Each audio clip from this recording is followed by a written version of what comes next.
Hi everyone, welcome back to part 2 of reading the Women's Prize for Fiction longlist.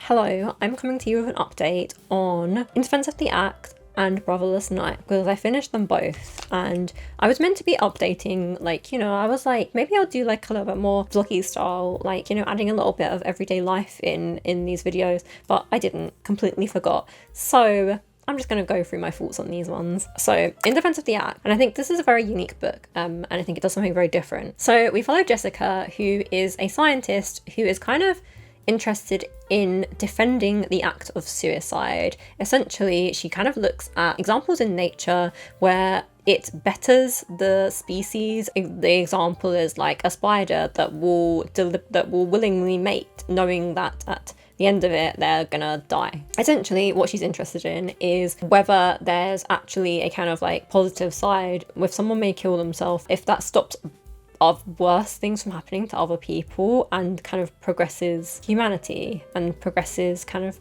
people's lives more. And obviously suicide is a very sensitive topic and it's not something that really people take lightly, so she herself does feel uncomfortable that she kind of is investigating these things and has these views. You kind of get these different chapters that are just like kind of little snippets of her life, and we kind of look at Jessica, we look at her family, we look at her parents, we look at the relationship with her parents, specifically her dad, we look at her brother and her sister, and then we kind of look at the storyline involving her and her girlfriend, and we kind of look at, again, like many of these books, there's that thing of generational trauma and the kind of like trauma that you get from your parents, especially if someone is like an abusive parent. So we kind of see Jessica and how those family dynamics have affected her and how she's progressed compared to her brothers and sisters, and there's this analogy which is, are you an egg, a coffee bean, or a carrot?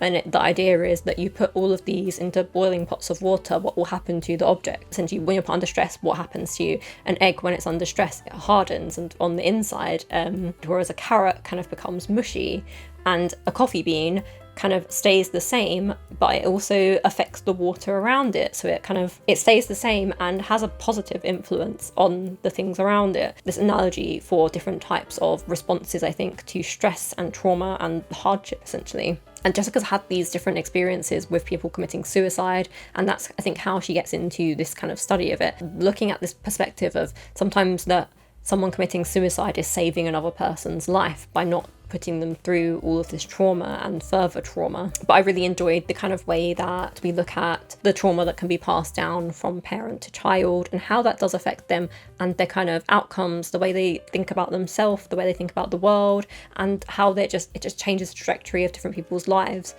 Even just between siblings in the same situation, how different people have different things that come out. So I found this so interesting. For like the first section, I was like, this is a 5-star read. I'm loving it. It's so interesting. There's so many different questions. It's such a thought-provoking book. I feel like I need to go into the spoilers of why I was disappointed with how the kind of turn in the book took at the end. Okay, so spoilers, skip to this number if you don't want to see any of the spoilers. I'll put like a spoiler thing up. Jessica breaks up with her girlfriend because her girlfriend wants kids and she does not want kids. And I think the reason that she gives is that she doesn't want to turn out like her father, who was very abusive. And I guess when I think about it, I'm like, okay, that was the reason that she did give for not wanting to have children.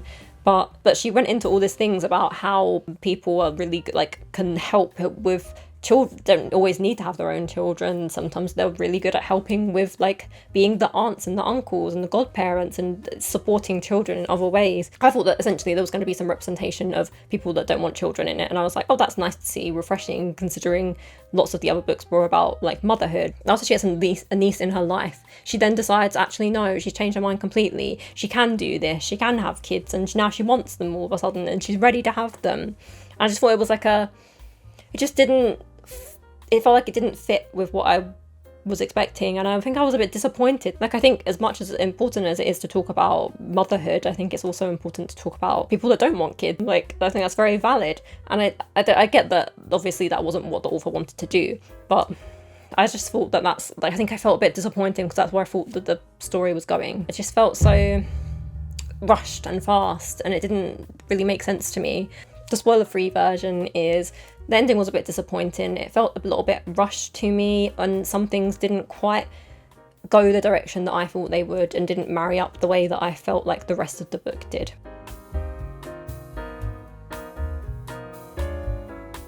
And then Brotherless Night, I absolutely loved this. This is like a historical fiction that reads very much like a main character's personal like letter. She's talking to someone, she's writing her account of her experiences during the Sri Lankan Civil War, which, to be honest, I didn't really know too much about. It was really interesting for me to read something about these events that I didn't really have any prior knowledge about. We essentially follow our main character, Sashi. She's an aspiring medical student in Sri Lanka in the 80s. During this time, this is when all of the kind of like civil war starts. So it starts with these riots, and we kind of follow her through that and all of the things that happen to her over the course of this time, which is a lot. We follow her as she tries to get into medical school and getting entangled in this civil war because family members, the people she knows, people at her university, all of them are on different sides of this civil war. The minority Tamils essentially form a resistance group against the kind of discrimination and all of these horrible things that are happening to them because they're a minority, against the Sinhalese, who are like the majority, and the government is Sinhalese. She gets wrapped up in the civil war through displacement, through trying to get her education and just be a doctor. That's really what she wants. She wants to help people and she wants to get medicine to people, and she thinks everyone deserves to have medical treatment. So she really gets wrapped up in this, in providing medical care as well. And we look at like I said, the brutalities of war, we look at displacement, we look at morality on both sides of civil wars and the kind of like injustices and atrocities that are committed on both sides. Like there's not a right and a wrong. There's so much like grey area in what's happened. We also look a lot at what makes a civilian like commit acts of terror. Like no one commits these things just for no reason. There's always kind of things behind it and motivations and things that have gone on and things that have happened to them that cause them to act this way. Yeah, I really loved the kind of look at morality because Sashi is very like neutral in the situation. She's part of the Tamil group and is very affected by the civil war and the government being discriminatory towards her and her family and people she knows, and lots of the horrible traumatic things happen throughout this, and she very like much does stay somewhat politically neutral. She sees these kind of like injustices on both sides, and she kind of maintains this thing of that she just wants to help get medicine to people. We look at so much. We also look at like this, there's also like this kind of feminist section of how the like mothers and different group like women in STEM and all these different women also play a part in trying to get some kind of say in what's going on and to stop all of these horrific things that are happening. There's also like these these emotional like parts with families and this almost romance that maybe could have been, and I just loved it. I loved the story. I loved all the different characters and the complexities of characters, the complexities of families, and different movements, morality. Perfect. I loved it. I also really loved the narrative style. So it's like Sashi is recounting her own personal story and how people's stories were never going to be told unless someone wrote them down. So she's kind of taking that forward and writing down her own story, all the things that she's seen, and it feels like she's directly talking to you. There's certain lines where she really is addressing you as the reader. But yes, I gave this 5 stars. I really enjoyed it. Really heartbreaking, emotional, and really makes you think.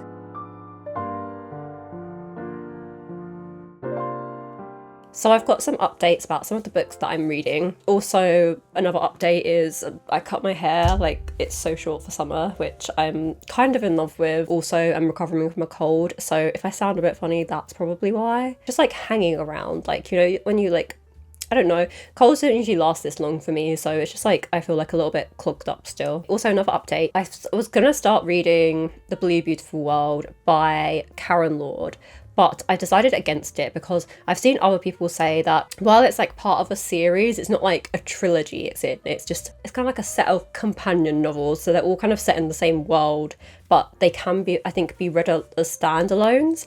But I think some people have said that even though that's the case, it feels like something's missing. So I've decided that I'm going to read the other books in the series before I read this one. So I'm not going to be reading it in this video. I'm kind of just Xing it out for now. And like, it sounds interesting, so I want to read the rest and I want to have that more context, and then maybe I will enjoy it a bit more.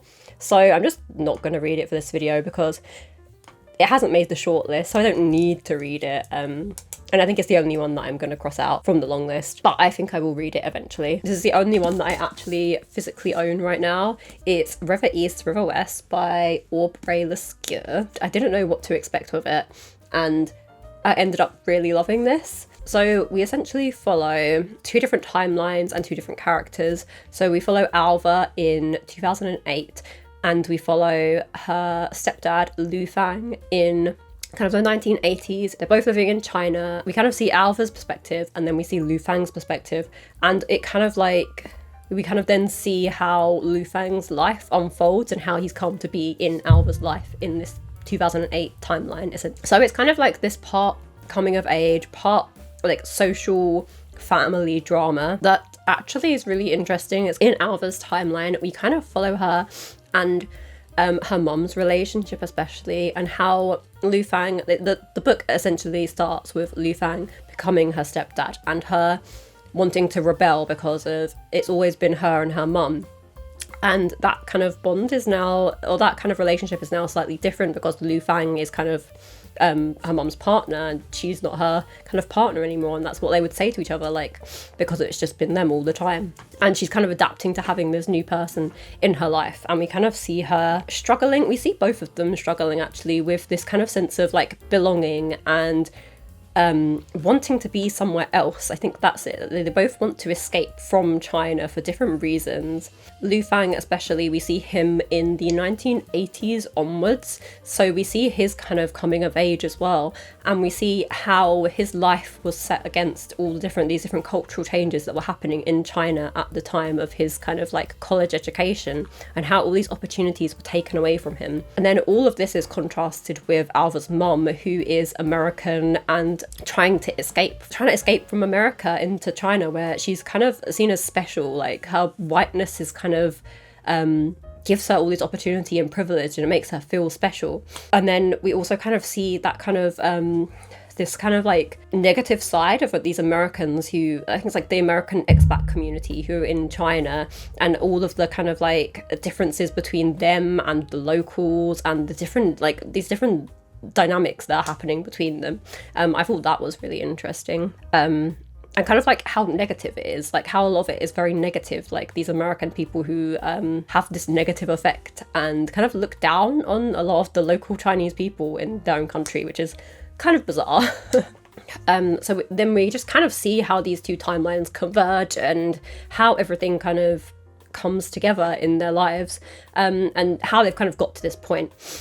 The characters aren't always very likable in this. Like, every character does something that I think I don't really like. They're not very likable, but I think they're very flawed, and I love the way that everything kind of wraps up at the end.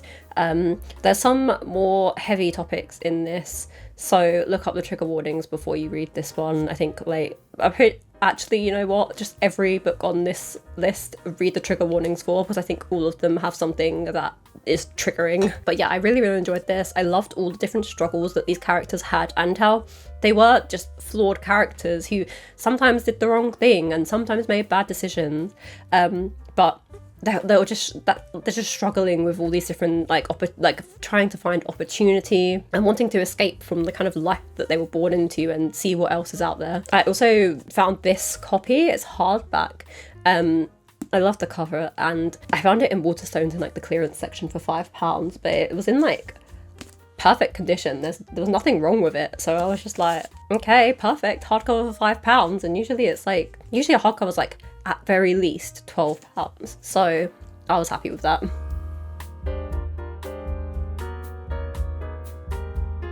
I read Enter Ghost, which I have mixed opinions about. When I read like the first couple of chapters, or the first chapter, I think I was really intrigued by the way it opened and the kind of writing style. And I was like, oh, this seems like something, I was like, oh, this seems really interesting. I feel like I'm gonna really love this. But I don't think I did. I think I really enjoyed some parts of this, and then some parts I just really didn't. So it essentially follows a woman, Sonia, who is Palestinian but has grown up in the UK. But she had like, but through her childhood would go and visit Palestine in the summer. As an adult, she goes back to Palestine and she's kind of involved in this play of Hamlet that's being performed in the West Bank. Let me go into things I did like. I did like exploration of the political climate in Palestine and like the discrimination and all these different things that are very subtly done in there. It's not like too overly like preachy and heavy, but it's very like just put in that it just feels very real and like it's put in a very natural way. It doesn't feel like you're being preached at, that like, oh, this is what it's like, and like obviously like heavy-handedly being like, this is obviously wrong. It feels just like naturally like you can kind of see what the climate is like there. We also see like Sonia and her family relationships, and I like the kind of like exploration of that and different people's relationship to Palestine. So how she feels about Palestine, the selling of her grandparents' house, and that's somewhere that's special to her, where she would come back and she would go and visit and she'd just go and stay at their grandparents' house, but now it's sold and no one seems to have told her this. But like this is disconnect where she hasn't visited since being, and like she hasn't visited for so many years and no one told her, and she feels like she doesn't have a right to be like to be upset about it. But it's kind of like how she has this complicated relationship, and also just with her family, like the relationships are a bit complicated. I like to look at like, you know, people's relationship with their kind of like heritage and Palestine and with their kind of own heritage. I thought that was interesting. And also like how it makes her kind of an outsider where she hasn't grown up in Palestine. And there's certain situations in the book that are really interesting where she has more rights, and she's less at threat of being targeted by like the military, and she has more privilege, I guess, because she's this woman who has an English accent. She's not from Palestine. She's not someone that's living in Palestine. So she does have these other rights. She can kind of like has these privileges that other characters in the book don't have, which I thought was really like an interesting look. The things I didn't really like, and I just found like certain parts I just found it a bit boring. Like I just didn't care about the play. Like I'm not a Shakespeare person. Maybe I'm missing the point of it. I vaguely know the plot of Hamlet, so maybe if I knew that, maybe it'd be like the kind of connections wouldn't be missed on me. But I found just some of it a bit boring. Like I just didn't really care about the play. At some parts there was like the narrative kind of changed from obviously being like a novel to happening as being narrated as if it's a play. It set out like a script. I mean, it was fine. It was fine. I just didn't really enjoy that. So yeah, I liked the setting. I liked looking at like people's relationship to Palestine, especially where it's such a complex political climate where different people are treated so differently. But I just didn't care about the play. I didn't care about that. I didn't really care too much about any of the other characters. It was just okay. So I gave it 3 stars in the end.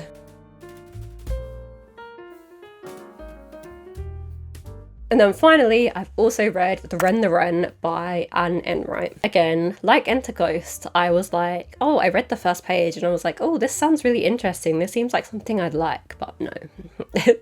I think this one's my least favourite so far. Even though everyone else seems to love this, I feel like I'm missing something. I don't know. So this is essentially the story of like different generations of the same family. We have different, very sporadic kind of chapters following these different members of the family. It essentially all follows this one Irish poet called Phil McDarragh. We then follow his daughter Carmel, and then we also follow her daughter Nell. So we get perspectives from Carmel and Nell and one from Phil. But it really is just like, it just really just shows the effects of his abandonment of the family and how that then affects all of the kind of people in succession. So again, it's like a story of family trauma and how that kind of passes down through generations and affects both of these two women. So we get like Carmel, she's like middle-aged for most of the story, who kind of reflects back on her life and just different things that happen, and reflecting on when her father left and how that kind of had this impact on their family. And then Nell, who is kind of in this abusive relationship and she can't be in one place for too long. She goes around traveling the world and having these different experiences, and we see just her life in comparison. At first I was like, oh, this is interesting, I like this, but it's just so abstract. There's not much plot, which usually I'm fine with, but I just didn't care. Like I just didn't really care about anyone or what was going on. I found it so boring. I kind of had to listen to the audiobook to get through it, because I was like, every time I read it physically, I was just so bored. I just didn't care what was happening. The writing itself is very beautiful, it's very poetic, and there's like snippets of poetry. It's like meant to be his poetry in like dispersed through this kind of story, which, well, gave it a bit of interest, I guess, but the writing itself was beautiful. I just didn't really care about what was happening, to be honest. Like the characters didn't inspire me to pick it up. Like, it's just very put downable, and I had to really listen to the audiobook to get through this. Even then I'd find myself just drifting off because I was just like, okay, now this is happening. I don't know, maybe I'm missing something. Everyone else seemed to love it, and I'm really disappointed that I didn't love it. But I feel like that's a trend. I feel like all the books that everyone else seems to really love, I hate. I don't hate, I just don't really like them that much. And then all the books that everyone else is like meh about, I really liked.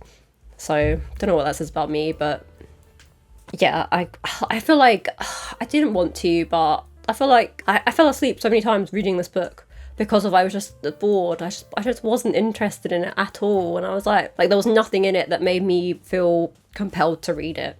So unfortunately, it's a 2-star.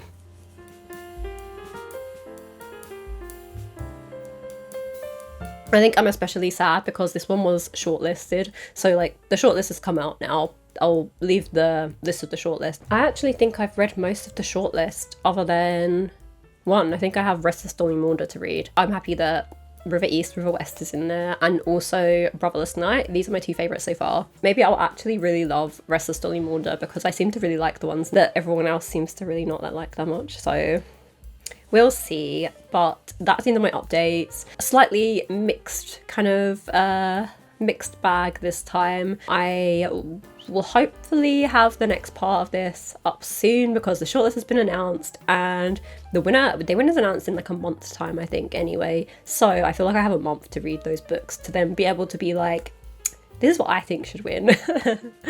But yes, thank you so much for watching this video. If you enjoyed, please leave a like, and if you want to see more from me, you can subscribe. Thank you so much for watching, and I will see you in my next one.